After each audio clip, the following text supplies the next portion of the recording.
আজকের ভিডিওতে যে অ্যাক্টিভিটিটা দেখা যাচ্ছে এটা বিয়ার ওয়াক বা all focus wait bearing activity. হাত পা মাটিতে রেখে শরীরে ভর দিয়ে চলা। অটিজম বা নিউরো ডেভেলপমেন্টাল বাচ্চাদের জন্য এটা খুবই উপকারী সেন্সারি মোটর থেরাপি অ্যাক্টিভিটি। চলুন একটু ডিটেলে দেখে নিই যে এই অ্যাক্টিভিটিতে বাচ্চাদের কি কি উপকার পাওয়া যায়।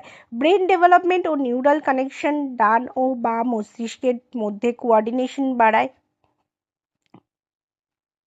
বাইল্যাটারাল ইন্টিগ্রেশন উন্নত হয়। হাত পা একসাথে কাজ শেখার ক্ষমতা ও রেসপন্স টাইম ধীরে ধীরে ভালো হয়।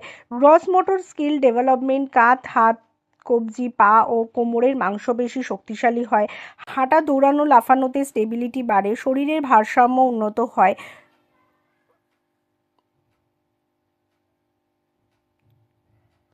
সেন্সারি ইন্টিগ্রেশন বাড়ে। হাতে, পায়ে ও শরীরে ডিপ প্রেশার ইনপুট যায়। এতে বাচ্চা অতিরিক্ত চঞ্চলতা কমায়, নিজের শরীর সম্পর্কে সচেতন হয়। বডি অ্যাওয়ারনেস বাড়ে। সেন্সারি ওভারলোড কমে।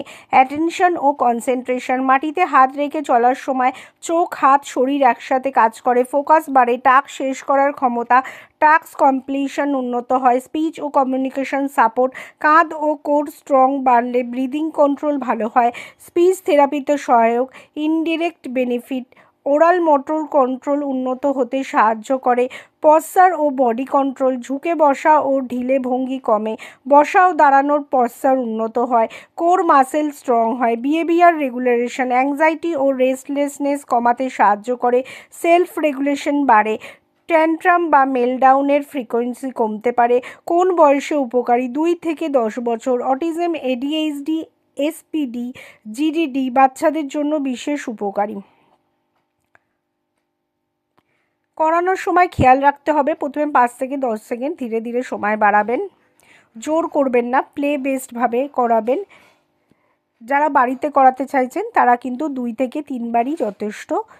আমাদের হলিয়ারিয়া ইন্টিগ্রেটেড স্কুলে সমস্ত রকমের নিউরো ডেভেলপমেন্টাল বাচ্চাদের কিন্তু বিভিন্ন অ্যাক্টিভিটি করিয়ে তাদের সমস্ত রকম সেন্সরি প্রবলেম উন্নত করিয়ে তাদের কিন্তু বোর্ড এডুকেশনের দিকে ধীরে ধীরে নিয়ে যাওয়া হয়।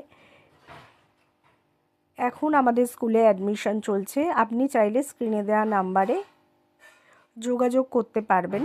এই স্কুলের সুবিধা হলো বাচ্চাদের